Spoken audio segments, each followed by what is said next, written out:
દિલ્હીમાં થયેલા વિસ્ફોટના પગલે સમગ્ર દેશમાં એલર્ટ જાહેર કરાયું છે.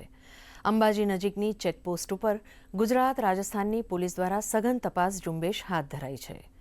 તમામ વાહનોની ઝીણવટપૂર્વક તપાસ થઈ રહી છે, જેના કારણે બોર્ડર ઉપર લાંબી કતારો જોવા મળી રહી છે. ચેકિંગની કામગીરીમાં વાહન ચાલકો પણ સહયોગ કરી રહ્યા છે.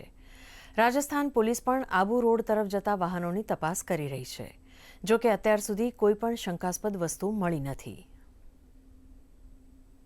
जांच, हर गाड़ी की जांच जो करनी है पर्यटक स्थल है उस हिसाब से हर गाड़ी जांच करते हैं। कोई संदिग्ध हो तो चेक करते हैं पूरी तरह, और बाकी शांति ऐसी कोई गाड़ी नहीं मिली।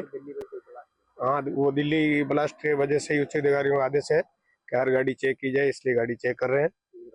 गुजरात से आने वाली और जाने वाली कोई संदिग्ध तो उसको भी चेक करते हैं। अंबाजी थी 4 किलोमीटर आवेलू जे गुजरात राजस्थान बॉर्डर है। आपने बतावा मांगीश के जे राजस्थान में आवता वाहनों है ये तमाम वाहनों ने संपूर्णपणे तकेदारी थी चेक करवामां आवी रह्या छे। कोईपण असामाजिक तत्व के असामाजिक वस्तु जे छे ए गुजरात राजस्थान में गुजरात में न प्रवेशे तेनी संपूर्णपणे तैयारी राखवामां आवी रही छे। अने जे तकेदारीना भागरूपे जे छे राजस्थान थी आवता तमाम वाहनों जे छे अहींया पोलीस द्वारा तपास हाथ कामगीरी धरवामां आवी छे अने जेने लईने लांबी लाईनो पण जोवा मळती होय छे अने पोलीस संपूर्णपणे एवी सतर्क बनी गई है। गत रात्रेथी आ तपास कामगीरी हाथ धरवामां आवेली छे अने वहेली सवारथी पण पोलीस जे छे ए सतर्क बनी आ कामगीरी हाथ धरी रहेली छे। महेंद्र अग्रवाल, दूरदर्शन समाचार, अंबाजी।